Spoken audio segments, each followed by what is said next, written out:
நம்ம ஆங்கர்னா என்ன, அதுக்கப்புறம் வந்து நெக்ஸ்ட் லெவல் வயலன்ஸ்னா என்ன, அக்ரெஷன்னா என்ன அப்படின்லாம் பார்த்தோம். அதுல நிறைய டிஃப்ரெண்ட் சினாரியோஸும் பார்த்தோம், எக்ஸாம்பிள்ஸும் நம்ம பார்த்தோம். இன்னைக்கு வந்து continue with that, it's called as an environmental stresses. இதெல்லாம் வந்து முதல்ல ஸ்டிமுலை இன்டர்னலா நமக்கு என்னென்ன ப்ராசஸ் நடக்குது பாடியில, என்ன மாதிரியான ஸ்டிமுலை கொடுக்குது, அதுக்கு வந்து நம்ம எப்படி எல்லாம் வந்து ரியாக்ட் பண்ணணும் அப்படின்றத ஃபர்ஸ்ட் பார்த்தோம். இது வந்து கம்ப்ளீட்லி என்விரான்மெண்டல் பேஸ்ட், சரிங்களா? ஸோ இப்போ என்விரான்மெண்டல்ல வந்து 3 டிஃப்ரெண்ட் டைப்ஸ் ஆஃப் சினாரியோஸ் இருக்கு. ஒன் இஸ் யுவர் டெம்பரேச்சர், அதாவது ரொம்ப ஹை டெம்பரேச்சர், என்விரான்மெண்ட்ல ரொம்ப ஹை டெம்பரேச்சர் இருக்கு அப்படின்னா அது கூட ஒரு விதமான ஸ்ட்ரெஸ்ஸை வந்து நமக்கு இது பண்ணும், ப்ரோவோக் பண்ணும் அப்படின்றது தான் இங்க சொல்லியிருக்காங்க. நான் ஃபர்ஸ்ட் சொல்லும் போது ஒரு ஒரு ஆத்தர்ஸோட ஒவ்வொரு ரிசர்ச்சர்ஸோடைய ஸ்டடியும் சொல்லி அவங்களுடைய பர்செப்ஷன் எப்படி இருக்கு, அவங்களோட வியூ ஆன் த ஸ்டடி எப்படி இருக்கு அப்படின்னு நம்ம பார்த்தோம் இல்லையா? அப்ப நான் சொன்னேன் there was a shock being provided, ஒரு குரூப் ஆஃப் பீப்புளுக்கு ஷாக் கொடுத்து அதை வந்து மெஷர் பண்ணாங்க அப்படின்னு சொல்லிட்டு. ஸோ அதுல வருண் ஒரு ஸ்டடி கண்டக்ட் பண்ணாரு. அவர் என்ன பண்ணாருன்னா டிஃப்ரெண்ட் செட் ஆஃப் பார்ட்டிசிபென்ட்ஸை எடுத்துட்டு வந்து ஒவ்வொரு ரூம்லையும் வந்து ஒரு ஒரு குரூப் ஆஃப் பார்ட்டிசிபெண்ட்டை வந்து உள்ள விட்டு அவங்களுக்கு அந்த ரூம் டெம்பரேச்சரும் ஹையா இருக்கும், அதே சமயம் வந்து கிராஜுவலி தே ஹாவ் இன்க்ரீஸ், நம்ம இதுல ஆப்பரண்ட் கண்டிஷன் எல்லாம் பார்ப்போம்ல, gradually they will increase the shock level அப்படின்னு சொல்லி, அதே மாதிரி வந்து இவங்க ஒரு டெம்பரேச்சர் ஹை, ஒரு ரூம்குள்ள கொஞ்சம் கொஞ்சமா டெம்பரேச்சர் ஏத்த அதுக்கு தகுந்த மாதிரி அந்த பார்ட்டிசிபென்ட்ஸ்க்கு ஷாக்கும் கொடுத்தாங்க. அது எக்ஸ்ட்ரீம் லெவல்ல போனோடனே என்ன பண்ணிட்டாங்கன்னா ஷாக் கொடுக்கறத ஸ்டாப் பண்ணிட்டாங்க. ஸோ ஸ்டாப் பண்ணிட்டு அவங்களுடைய பாடி எப்படி ரியாக்ட் ஆகுது, இந்த எக்ஸ்டர்னல் ஸ்டிமுலையே அவங்களோட பாடி எப்படி ரியாக்ட் பண்ணுது, அந்த மாதிரி போகும்போது இந்த ரெண்டும் சேரும் போது அவங்களோட மைண்ட் அதை எப்படி ரியாக்ட் பண்ணிக்குது, அதாவது பிரெயினுடைய இம்பல்ஸ் எப்படி இருக்கு, அது என்ன மாதிரியான கமாண்ட் கொடுக்குது அப்படின்றத வந்து தி ஸ்டார்ட் மெஷர்மெண்ட். அதுதான் இந்த இது. அதே மாதிரி ஆண்டர்சன் அப்படின்ற சைக்காலஜிஸ்டும் என்ன பண்ணாரு அப்படின்னா டெம்பரேச்சரை வச்சு he has also studied one other study. அது வந்து என்ன அப்படின்னா டெம்பரேச்சர் ரைஸ் ஆகும்போது அவங்க வந்து தி என்ன சொல்றது, அந்த பர்சன் வந்து he is involved in rape and assault. So நம்ம இங்க சொல்லுவோம் இந்தியாவில் வந்து பாடி ஹீட் இன்க்ரீஸ் ஆயிடுச்சு, பாடி ஹீட் இன்க்ரீஸ் ஆயிடுச்சுன்னா சூடாகுது, சூடானா அந்த பாடியோடைய பர்சன் வந்து சாரி பர்சனுடைய பாடி வந்து சூடாயிடுச்சு, ரொம்ப ஹீட் ஆயிடுச்சுன்னா சம்படி டச்சஸ் அஸ், நம்ம சொல்லுவோம் இல்லையா, பாடி ஹீட்டா இருக்கு, ரொம்ப ரொம்ப கொதிக்கிற கோழி மாதிரி கொதிக்கிற அப்படின்லாம் சொல்லுவாங்க. ஸோ இட்ஸ் அந்த டெம்பரேச்சரை பேஸ் பண்ணி தான் வந்து இங்க ரெண்டு பேரும் ரெண்டு விதமான ஸ்டடி கண்டக்ட் பண்ணாங்க. இவங்க ரெண்டு பேருமே ஸ்டடி கண்டக்ட் பண்ணாங்க, பட் ஆனா எதுவுமே வந்து ப்ரூவ் பண்ண முடியல. இவங்க சொன்ன கான்செப்டுக்கும் அங்க ஆக்சுவலி ரியல் டைம் சினாரியோல நடக்கிறதுக்கும் நிறைய டிஃபரன்ஸ் இருக்கு. அதே மாதிரி இவங்களுடைய இதுக்கு ஒரு கான்ட்ரோவர்சியலும் இருக்கு, அதை நான் இங்க இன்க்ளூட் பண்ணல. ஸோ அதை வந்து நம்ம கத்தாரிசிஸ்ல பார்க்கலாம். இது வந்து என்விரான்மெண்டல் ஸ்ட்ரெஸஸ், இதெல்லாம் வந்து நடந்தா கத்தாரிசிஸ்ல என்ன இருக்கும் அப்படின்றதும் வந்து சொல்லுவாங்க. ஓகேங்களா? அதுக்கப்புறம் வந்து க்ரௌடிங், ரொம்ப கூட்டமான பிளேஸ், நெரிசலான பிளேஸுக்குலாம் நம்ம போனோம்னா நமக்கே ஒரு மாதிரி ஒரு எரிச்சல் வரும், பார்த்துருக்கீங்களா? That is crowding. கச்ச கச்ச கச்ச கச்சன்னு நடந்த ஓவர் நாய்ஸ், அல்லது நிக்கவே இடம் இல்லாம ஒரு பெரிய கிரௌடுக்குள்ள போய் நின்னோம்னா அங்க நம்மளோட இண்டிவிஜுவலைசேஷன் வந்து இருக்கவே இருக்காது. நிறைய இருப்பாங்க, நம்ம பேசுறது நமக்கு கேட்காது, நம்ம வந்து ஒரு ஃப்ரீயா இருக்க முடியாது, நம்ம நின்றுட்டு இருக்கிற பிளேஸ்லயே ஒரு 10 பேர் நின்று நம்மள தள்ளுவாங்க. இதெல்லாமே கூட ஒரு ஸ்ட்ரெஸ் லெவலை இன்டியூஸ் பண்ணும் அப்படின்னு சொல்றாங்க. அதுதான் வந்து environmental. The other thing is, the third point is here, notice. நோட்டீஸ்னா என்ன? தேவையில்லாத சவுண்ட்.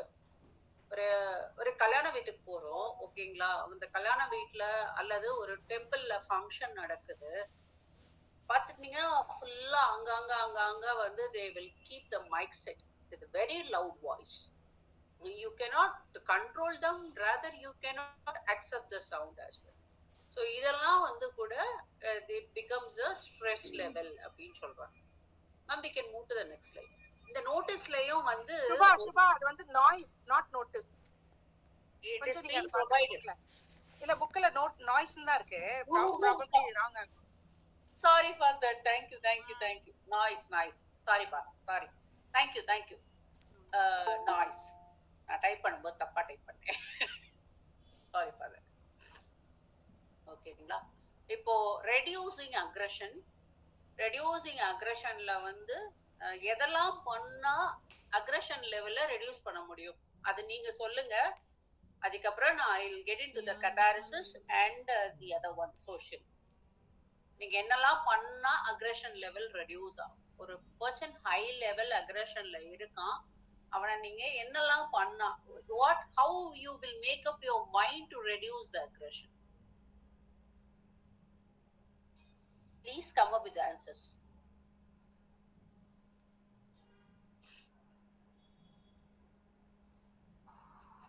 Anyone there? நல்ல விஷயங்களை பண்ணணும், ஹாப்பியா இருக்கணும். ஓகே, இல்ல ஒரு ஆள் உங்களை ஃபுல் அக்ரெஷன்ல இருக்கான்ப்பா, உங்களை அவன் வந்து தாக்குறதுக்கு வரான்.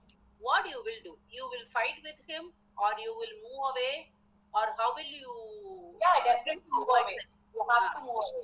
You have to move away. And what other scenarios you will handle to come out from that situation? நீங்க வந்து அதாவது அந்த அக்ரெஷனை ஃபேஸ் பண்றதா இல்ல அவங்க கண்ட்ரோல் பண்றதா எது கேக்குறீங்க? ஃபேஸ் பண்ண வேண்டாம். You should move out. Face பண்ண வேண்டாம்.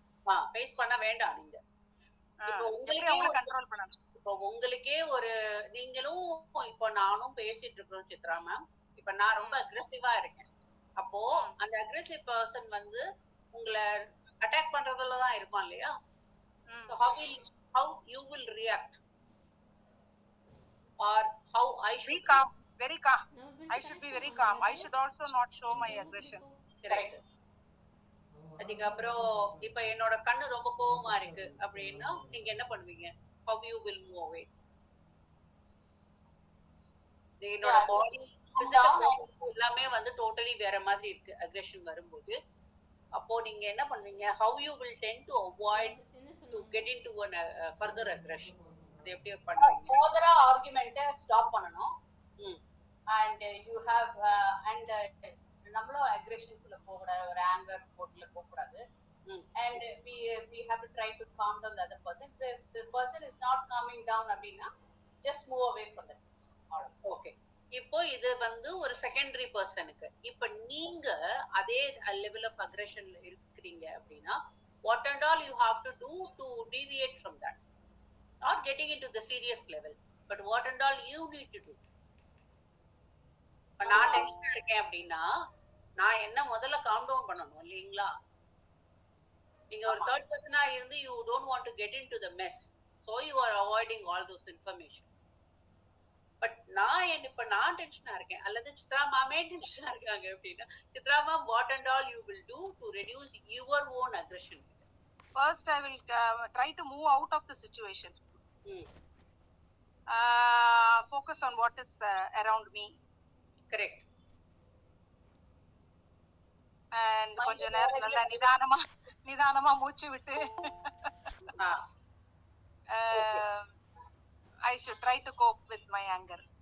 Okay, so எப்பவுமே ஒரு அக்ரெஷன் அதாவது ஆங்கர் லெவல் வந்து பெருசா உங்களை பாதிக்காது, வயலன்ஸ் லெவல் கொஞ்சம் பாதிக்கும் இல்லைங்களா? Aggression level is very very bad scenario. அப்ப வந்து ஃபர்ஸ்ட் நம்மளோட பாடியில நடக்கிற சேஞ்சஸ் நம்ம உணரணும். அப்பதான் நம்ம மைண்டை நம்ம காம் டவுன் பண்ண முடியும். அப்புறம் வந்து எந்த லெவல்ல நம்ம வந்து பூஸ்ட் ஆகுறோம், ஏன் வந்து இந்த இது ட்ரிகர் பண்ணுது அப்படின்னு ஒரு second before taking any action ஒரு செகண்ட் நம்ம யோசிச்சாலே we can come out of it. Most of the time aggression வரும்போது we will not think about it. அதுக்கப்புறம் regular practice of your calm down session. என்னென்னலாம் calm down session? you need to walk away from the situation, you need to do the regular exercise to calm down, you can do a meditation, you can you can always halt a thing and slowly you can respond. by reducing the fast pace. Number count பண்ணலாம் ma'am. 1 to 10 just calm your mind. Okay, so அந்த மாதிரி இது மாதிரிலாம் கொஞ்சம் கொஞ்சம் சின்ன சின்ன இதெல்லாம் இருக்குல்ல, பாடி லாங்குவேஜ் த்ரெட்டன் ஆகுது, ஒரு ஒரு மைண்டுக்கு ஒரு ஆமா கரெக்ட் கரெக்ட் கரெக்ட். ஸோ இதெல்லாம் வந்து it is a reducing pace for your aggression. சரிங்களா? Will move on to the catharsis. இப்ப கத்தாரிசிஸ் அப்படின்னா என்னன்னு பார்ப்போம். கத்தாரிசிஸ் அப்படின்றது என்ன, யாருக்காவது கொஞ்சம் சொல்ல முடியுங்களா? What is the process of catharsis? ஏதாவது நம்முடைய ஆங்கர் கத்தாரிசிஸ் நம்முடைய ஆங்கரை வென்ட் அவுட் பண்றது. எக்ஸாக்ட்லி, நம்மளுடைய ஆங்கர் லெவல்ல வந்து நம்ம இமோஷனல் அண்ட் ஆங்கர் லெவல்ல வந்து வென்ட் அவுட் பண்றது தான் கத்தாரிசிஸ். இத வந்து நிறைய researchers and psychologist has taken up into a different forms. சரிங்களா? இப்ப ஃபர்ஸ்ட் ஒன்னுக்கு வருவோம். His name is Aristotle. இவர் தான் வந்து he is a philosopher and he is the first person to analyze the catharsis. So இவர் என்ன பண்ணாரு அப்படின்னு பாத்தீங்கன்னா, நம்ம என்ன கைண்ட் ஆஃப் இமோஷனல் வந்து நம்மள அடிக்குது, அதுக்கு நம்ம எப்படி ஆக்ட் பண்ணணும், அப்புறம் அதை வந்து நம்ம எப்படி இன்டகிரேட் பண்ணணும் அப்படின்றத சொல்லியிருக்காரு. ஃபர்ஸ்ட் எப்படி வருதுன்றத பார்க்கணும், அடுத்து அதுக்கு எப்படி ஆக்ட் பண்ணணும், அதுக்கப்புறம் அதை எப்படி இன்டகிரேட் பண்ணணும், then comes your regulation. So இந்த ஸ்பிளிட் ஆஃப் 4 இதையும் பார்த்ததுக்கு அப்புறம் தான் வந்து அதை ரெகுலேட் பண்ண முடியும். எந்த ஒரு எமோஷன்ஸையுமே ரெகுலேட் பண்ணணும் அப்படின்னா வி ஷுட் கண்டிப்பா அந்த நடக்கிற 3 விஷயத்தையும் நம்ம பார்க்கணும் அப்படின்றத சொல்லி கொடுத்தது அப்பதான். ஸோ கத்தாரிசிஸ் அப்படின்றது ஒரு ஒரு ஒரு ஒரு என்ன சொல்றது, ஒரு ஸ்ட்ராங் அட்டாச்மெண்ட் லெவல் இருக்கும். அது ஒரு பாண்ட் மாதிரி அந்த டைம் ஆஃப் அக்ரெஷன்ல அது என்னன்றத ஐடென்டிஃபை பண்ணி அதோட கேரக்டரிஸ்டிக்ஸ் என்னென்ன அப்படின்றத பார்த்துட்டு அதுக்கப்புறம் we will do the integration part and the regulation part. இததான் வருது கத்தாரிசிஸ்ல என்ன பண்ணுவோம் அப்படின்றத தெளிவா சொல்லிடுறோம். To vent out at the same time by cleansing the entire scenario. சரியா? It's an emotional release.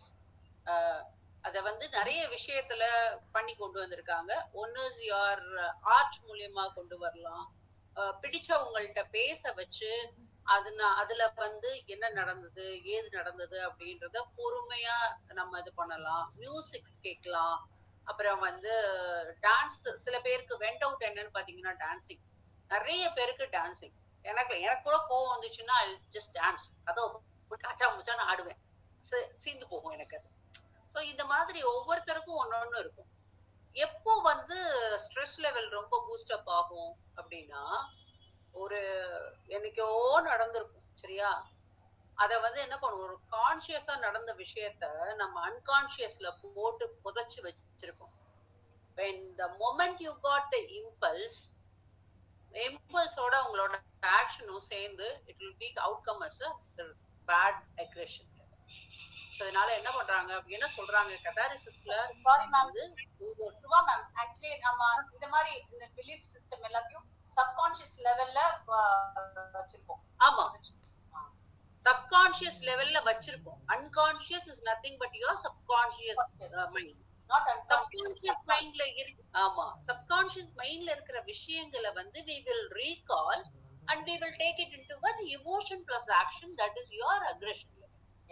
So வந்து அவங்க அன்கான்ஷியஸ் நம்மள பிசிக்கல் நம்ம கான்ஷியஸ் லெவல்ல இருக்கிற ட்ரீட் பண்ணணும் அப்படின்னா there is no very less possibilities. அதனால என்ன பண்ணுவாங்க, one moment, not all எதை வந்து நம்ம திரும்ப ஞாபகம் வச்சுக்கிறோம், திரும்பவும் வந்து அதை வந்து ரீலீவ் பண்ண விரும்புறோம், அந்த மாதிரி விஷயங்கள் தான் அந்த சப்கான்ஷியஸ் லெவல்லயும் போய் suppressed ஃபீலிங்கா நின்னுக்கும். he always recall something again and again. That is your most dangerous issue. அன்னைக்கு அது நடந்துச்சு, இன்னைக்கு நீ வெளியே வந்துட்ட, but why you are recalling the same instance again and again? அதுதான் பிரச்சனை. சரிங்களா? So experience on stress, anxiety, fear, anger, trauma, intense complex feelings, அது ரொம்ப வருஷமா இருக்கிறது, அப்புறம் வந்து emotional trauma, இது எல்லாத்தையுமே வந்து we can vent out or take it into one positive side by doing the catharsis. Catharsis is also a therapeutic எப்படி என்ன மேம் அப்படி சொல்றீங்க அப்படின்னீங்கன்னா, சிக்மண்ட் ஃப்ராய்ட் இருக்கார் இல்லையா, அவரோட colleague one mister Joseph Brewer, இவர் என்ன பண்ணாருன்னா இந்த கத்தாரிசிஸ வந்து he has taken it as a therapeutic technique to for the well being இது. ஸோ அவர் என்ன பண்ணாரு அப்படின்னா, ஒவ்வொரு விஷயமா கலெக்ட் பண்ணுவாரு. கலெக்ட் பண்ணிட்டு என்னென்ன இதெல்லாம் இருக்கு, என்னென்ன மொமெண்ட்ஸ் எல்லாம் it has been collected on your subconscious mind, how to bring that out with the conscious feeling அப்படின்றத அவர் ஸ்டடி பண்ணார். இதுல சில எக்ஸாம்பிள்ஸ் இருக்கு, எப்படி எப்படி எல்லாம் கத்தாரிசிஸ வந்து யூஸ் பண்ணிருக்காங்கன்னு. Talking with your friend, listening to music. ஏன்னா ஒருத்தரோட பேசிட்டு இருக்கும்போது நம்மளோட வெண்ட் அவுட் ஆங்கரை யார்கிட்டயாவது ரொம்ப க்ளோஸா இருக்கவங்கள்ட்ட பகிர்வோம்னு நினைப்போம். அப்ப என்ன பண்ணுவோம், டே இது நடந்தது, நான் இதனால இப்படி பண்ணேன், அதனால அப்படி பண்ணேன்னு சொல்லிட்டு இருக்கும்போது டக்குன்னு நம்மளோட மைண்ட்ல, ஓ அதனாலதான் நான் இன்னைக்கு இந்த மாதிரி பிஹேவ் பண்ணிட்டேனா, oh okay okay. Sometimes it's a self-realization too. Okay, the listening to music, it's a great insight actually. எந்த மியூசிக் கேட்டாலும் it is an went out factor தான். Creating or viewing an art, நீங்க வரைஞ்சாலும் சரி இல்ல வெறுமன பார்த்தாலும் சரி, அதுவும் ஒரு டீப் இமோஷன்ஸ்ல இருக்கிற ஒரு பேட் சினாரியோவை வந்து வெண்ட் அவுட் பண்ண வச்சிரும். பிசிக்கல் எக்ஸசைஸ் பண்ணும்போதும் உங்களுக்கு வந்து வெண்ட் அவுட் ஆகும். ஆனா அது வெறும் சில பேருக்கு அது வெறும் பிசிக்கல் எக்ஸசைஸா இருக்கும். சில பேருக்கு வந்து நீங்க இப்ப இந்த கொரியா, சைனா அங்கெல்லாம் போனீங்கன்னு வச்சுக்கோங்க. Not in India, I never had an experience in India, but if you go to China, Korea or Japan, they have a huge mall only to vent out the anger.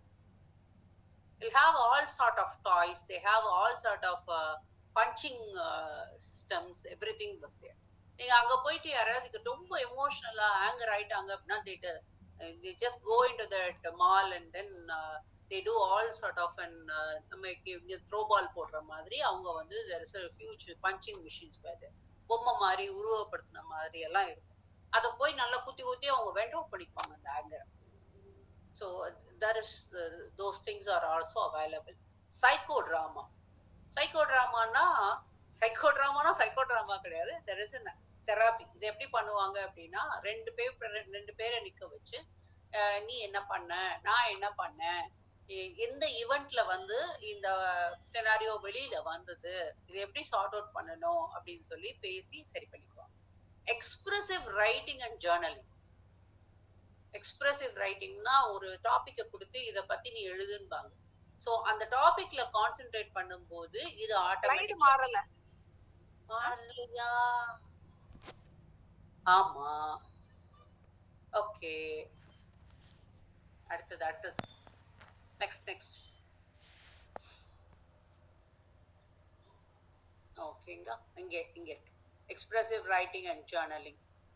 So expressive இதுலயும் இது போக வந்து emotional வெல்பீயிங்க்கு Subha, அது என்னது எதுடா? நீங்க இதுக்கு முன்னால என்ன ஒரு ஸ்லைட் அது நீங்க எங்களுக்கு இது பண்ணிட்டீங்களா, எக்ஸ்பிளைன் பண்ணிட்டீங்களா? எக்ஸ்பிளைன் முடிஞ்சிச்சு. Therapeutic uses of catharsis. ஆமா அதுவா? பரவாயில்ல. creating or viewing art, இதெல்லாம் வந்து you can just make a note and ஒரு லைன்ல எழுதிட்டு போயிடலாம். இல்ல அதெல்லாம் இருக்கா எங்களுக்கு, அது நம்ம ஞாபகம் வச்சுக்கணுமா, அதுக்காக கேட்டேன். பரவாயில்ல, தேங்க்யூ. ஓகே. நம்ம புக்ல வந்து ஆக்சுவலி கத்தாரிசிஸ்க்கு நிறைய என்ன சொல்றதுன்னா, என்னென்ன ஸ்டடி யார் ஆர்கியூ பண்ணினாங்க அப்படின்னு ஒரு பெரிய ஹிஸ்டரியே கொடுத்துருக்காங்க. அது வந்து நம்மள எல்லாராலையும் அந்த நேம்ஸ் இயர்ஸ் எல்லாம் மைண்ட்ல ஏத்தி எழுத முடியாது. சோ கத்தாரிசிஸ்னா நான் எப்படி சிம்பிளா சொல்லியிருக்கேன். கத்தாரிசிஸ்னா என்ன, அதை வந்து எப்படி யூஸ் பண்ணணும், அதோட தெராபியூட்டிக் யூஸ் என்ன பண்ணினா அது வெளியில போகும், what are the vent out ஏரியாஸ்ன்றதை மட்டும் நான் இங்க ஃபோக்கஸ் பண்ணிருக்கேன். சரிங்களா? உங்களுக்கு தியரி சொல்லணும்னா சொல்லுங்க, நான் தியரிஸ் அப்படியே மேலோட. எனக்கு நீங்க எப்படி லெசன் எடுத்து நீங்க எப்படி அண்டர்ஸ்டாண்ட் பண்ணீங்க, எங்களை அண்டர்ஸ்டாண்ட் பண்ணுவீங்க போதும். அது போதுமா? சரி, ஓகே. ஏன்னா அரிஸ்டாட்டில் தான் இதை மெயினா கொண்டு வந்தாரு. ஆனா இது போக அந்த புஷ்மேன் அண்ட் அதர்ஸ்ன்னு சொல்லி ஒரு இது போட்டிருக்காங்க. அவங்க என்ன பண்ணிருக்காங்கன்னா சில்ட்ரன்ஸை வச்சு அவங்களோட எமோஷனல் டென்ஷன் எப்படி இருக்கு, அவங்களை இந்த அக்ரஸிவ் பிளேல எப்படி பண்ண வைக்கிறது அப்படின்னு நீங்க அதை வந்து திருப்பியும் பொபடோல இதே எழுதிக்கலாம். இது புதுசா உங்களுக்கு ஞாபகம் வராது மைண்ட்ல, அதனாலதான். ஓகேங்களா? சரி. ஸோ இப்போ வேரியஸ் அதர் அப்ரோச்சஸ் என்னென்ன அப்படின்னு நீங்க பாத்தீங்கன்னா இமோஷனலி ஃபோக்கஸ்டா கொண்டு போறது, டைவர்சிபிகேஷன்ஸ் ஏரியா வந்தா அதை அட்டைன் பண்ணாம அதை ஓவர் கம் பண்ணி வர்றது, சைக்கோ டைனமிக்கா பண்றது, பிரைமல் எக்ஸ்கியூஸ் மீ கைஸ்.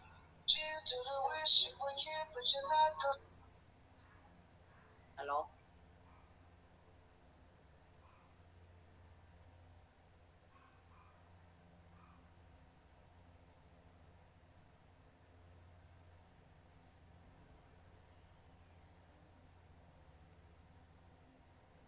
சரண், ஜஸ்ட் முந்திர ஸ்லைடு ஜஸ்ட் வியூ பண்ணலாமா? ஓ இதான் அவங்க சொன்னது. Okay okay, thank you thank you thank you thank you thank you. இது காமிச்சிட்டாங்க. இது முடிச்சிட்டேன்ப்பா, therapeutic.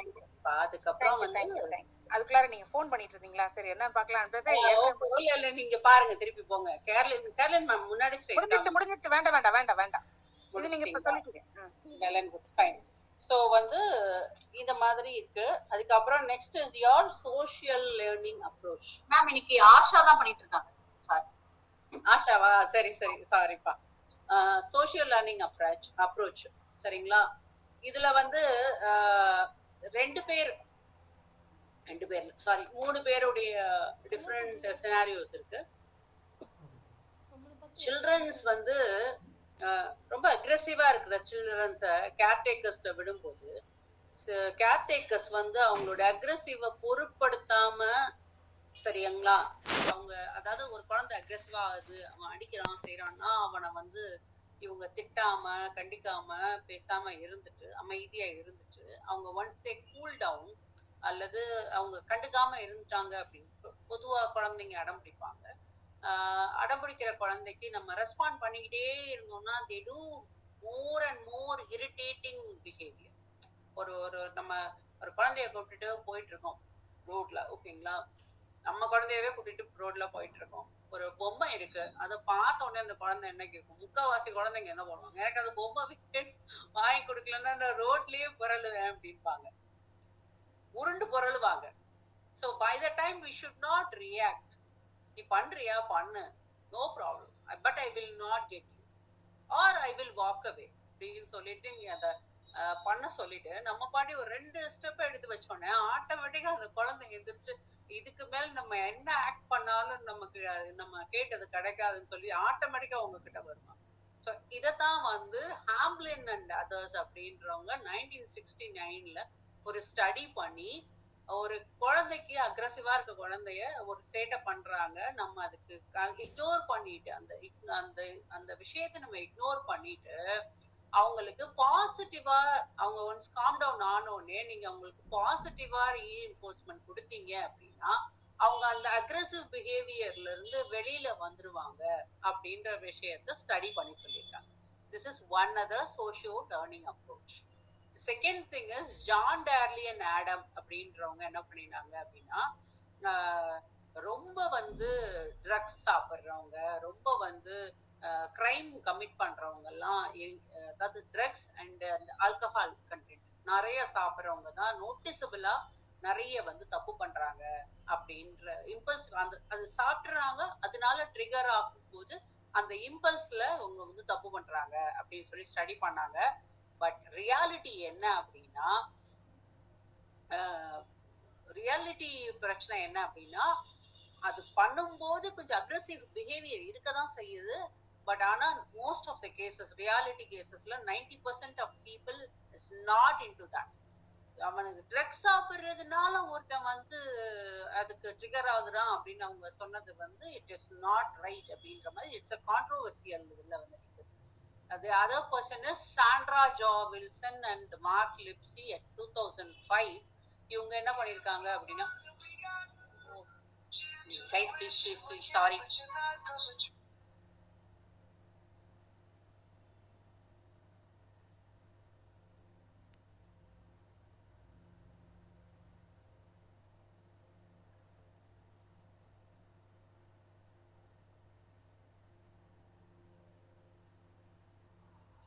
Asha. Yes ma'am. Hello Asha. Hello சொல்லுங்க மேம். சொல்லுங்க மேம். சதீஷ் அடுத்து நெக்ஸ்ட் சதீஷ் பிரசன்டிங். அவரோடது ரெடி ஆச்சுங்க. Okay fine.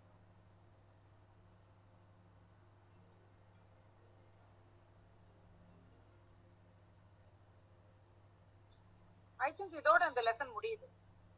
ஆமா முடியுது. கேன் வி ஸ்டார்ட் கேட்டுட்டு நம்ம 2:10 ஸ்டார்ட் பண்ணாதான் he needs like ஒரு half an hourலயே. Fine.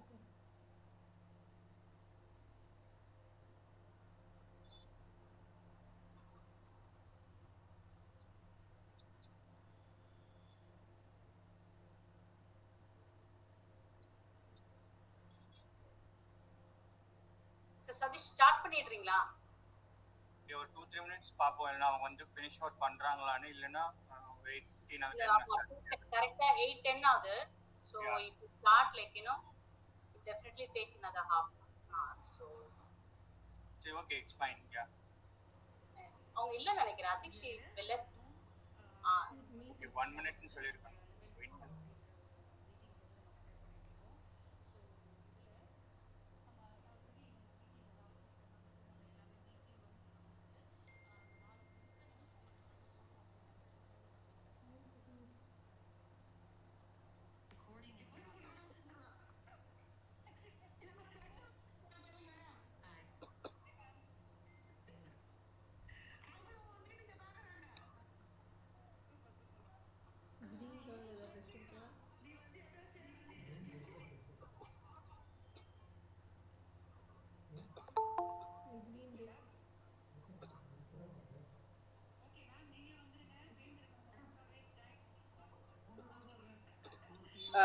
Sorry, it's an unavoidable thought.